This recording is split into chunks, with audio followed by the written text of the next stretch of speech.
And this incredible company, CanCoil, is the symbol of all that is great about Canada. Anju and Chandra Datta came to Canada in 1983 with nothing more than a suitcase and a dream. In fact, they were originally from India, but they had lived in the United States and decided that Canada was the place to start their lives. And they started a two-person business in a 4,000 square foot warehouse where this business began. They're now 100 times bigger. They now have 200 employees and 400,000 square foot facility to produce these incredible products, and they have built a beautiful life here in this country. We're in this to bring home the Canadian promise that anyone from anywhere can achieve anything, that hard work gets you a great life in a safe community, a beautiful house under our proud flag. That is the purpose of running for office, and is why I'm honored to be here today with the great Member of Parliament, Michael Barrett, a military veteran and Shadow Minister of Ethics, the great Brian Patterson, Mayor, three-term Mayor here in this community, and who will be an amazing Member of Parliament, putting Canada first and bringing change, desperately needed change, to this country. Yesterday, many Canadians watched with anger and anxiety as President Trump once again attacked our country and our jobs. Until yesterday, many Canadians, including me, still held out hope that President Trump might come to his senses and spare us of additional tariffs. Just last Friday, Mark Carney said he had a, quote, very productive, very constructive call with President Trump, citing progress. Unfortunately, Canada has not been spared. There is no progress, and there was nothing constructive or productive about Trump's tariff announcement. At midnight last night, Canada was being hit with new and completely unjustifiable tariffs on autos, in addition to the existing tariffs on lumber, steel, and aluminum. The Prime Minister also said last night that we can expect even more tariffs on our lumber, our pharmaceuticals, semiconductors, and copper. Meanwhile, global markets are in turmoil. Our seniors are wondering what will happen to their savings after the tariff madness that came from the White House yesterday. Millions of Canadians woke up to the fear of losing their savings or their jobs. It's clear that tariffs must end. It's clear that Canadians must stand together. And I'm here to reassure Canadians that united, we will get through this together. We will strengthen our country and stand up for our workers. First and foremost, we must support workers and their families. So to the hardworking Canadians and businesses directly hit by these unjustified tariffs, I say, your concerns are my concern today. We are here for you. A new Conservative government will make it a priority to keep industry moving and workers working. We know that once the link between worker and job is broken, it can take months or years to rebuild it. That's why it is much more economically affordable and much more important from the well-being of a family to keep the job in place. We need to protect auto workers in Oshawa, Cambridge, Brampton, Windsor, Essex, St. Catharines, Oakville, Alliston, Woodstock, Ingersoll, and elsewhere. That's why I'm announcing today that a new Conservative government will eliminate the federal sales tax on Canadian-made automobiles. Everyone who's looking to buy Canadian, to support Canadian workers, will be able to save money as a result of this announcement. Axing the GST on a $50,000 Canadian-made automobile will save $2,500 to the car buyer. By saving cash-strapped Canadians' families their hard-earned money, we will increase demand for Canadian-made cars and keep more workers on the job. And I'm calling on the premiers to match our policy and remove their portion of provincial sales tax on Canadian-made automobiles. This will have the double effect of supporting workers in the auto sector and also tackling the Liberal inflation crisis that has made everything more expensive. Both federal and provincial sales taxes, were they removed, would save up to $7,000 for the purchase of the average $50,000 car. It'll mean big savings, for example, on a new Chevy Silverado from the factory in Oshawa, a new Honda CR-V from Alliston, a Toyota RAV4 from Woodstock, or a new Chrysler Pacifica from Windsor. And all the other affected industries, we have your back.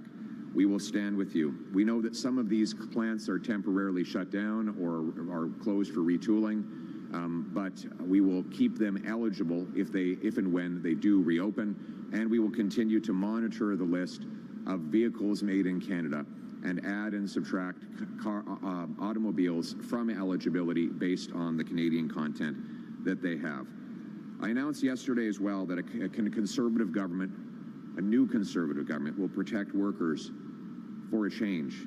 We will set up the Keeping Canadians Working Fund.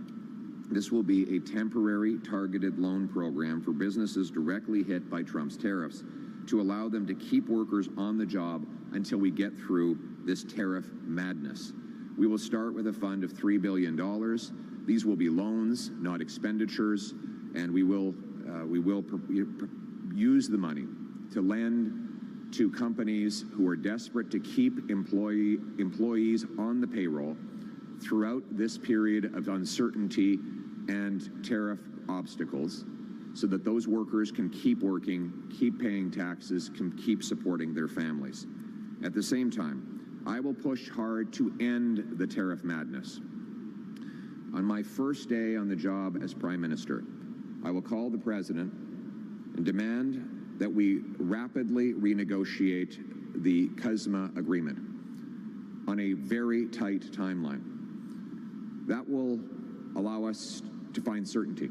I will also propose that in the meantime, both sides suspend tariffs. To be clear, no counter tariffs from Canada will be removed unless and until the Americans do the same. But the argument to President Trump will be this: put aside the uncertainty, the job loss, and stock market crashes on both sides of the border.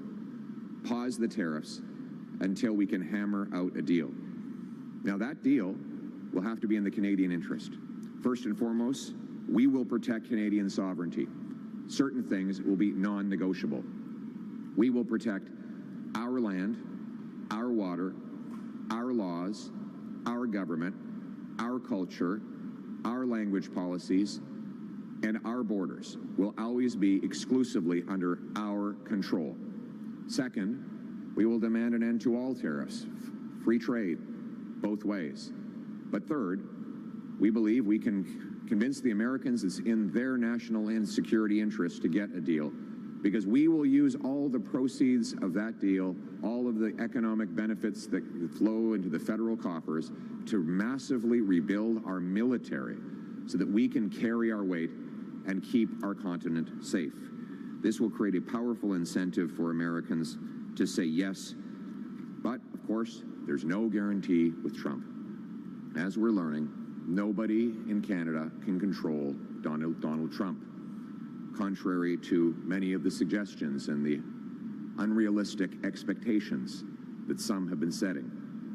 Which is why I have to make clear, and I will be making clear to President Trump, that any commitments we make that America wants to happen on defense, border cooperation, or market access can and will be instantaneously withdrawn if he violates any part of the agreement.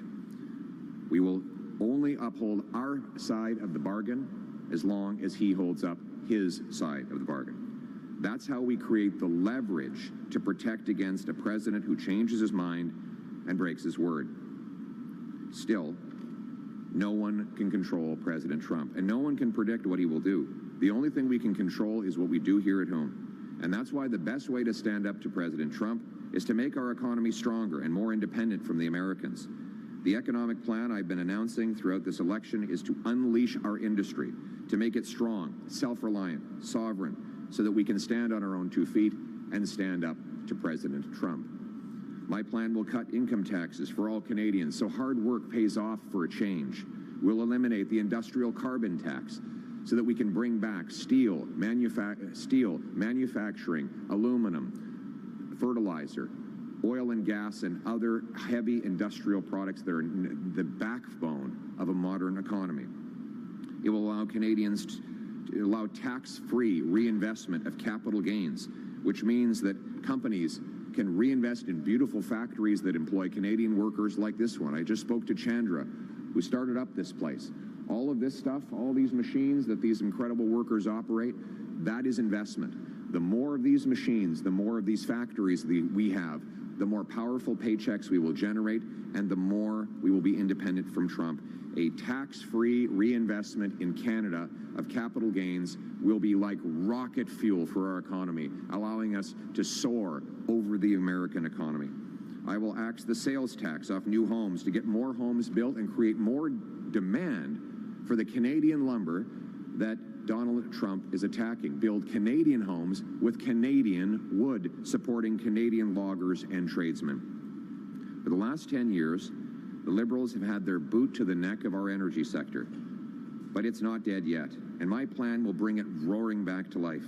I will relaunch our energy sector by repealing Liberal No New Pipelines Law C-69 and lifting the Liberal energy cap to produce more energy. Mark Carney has said he will keep the legal ban on pipelines in C-69 and that he will keep the energy cap.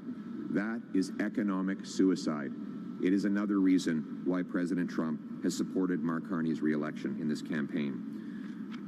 Not just more pipelines, but more LNG, large-scale mines, and nuclear projects. It will send hundreds of billions of dollars. If Mr. Carney goes ahead with C-69, he will be blocking pipelines, mines, nuclear plants, and other projects, sending hundreds of billions of dollars fleeing south right into the hands of Donald Trump. And it means that Western Canadians will never be able to sell their oil directly to Eastern Canadians. Instead, we'll have to keep passing our energy south at a discount and even sending energy through the American economy just to send it back to Quebec and Ontario. That is not change. That is more of the lost Liberal decade. And the choice on resources is this. After a lost Liberal decade of driving our jobs south and driving our economy under the American thumb, do the Liberals deserve a fourth term in power, or is it time to unlock our resources, bring home our jobs, and become a strong economy for a change with a new Conservative government? Thank you very much.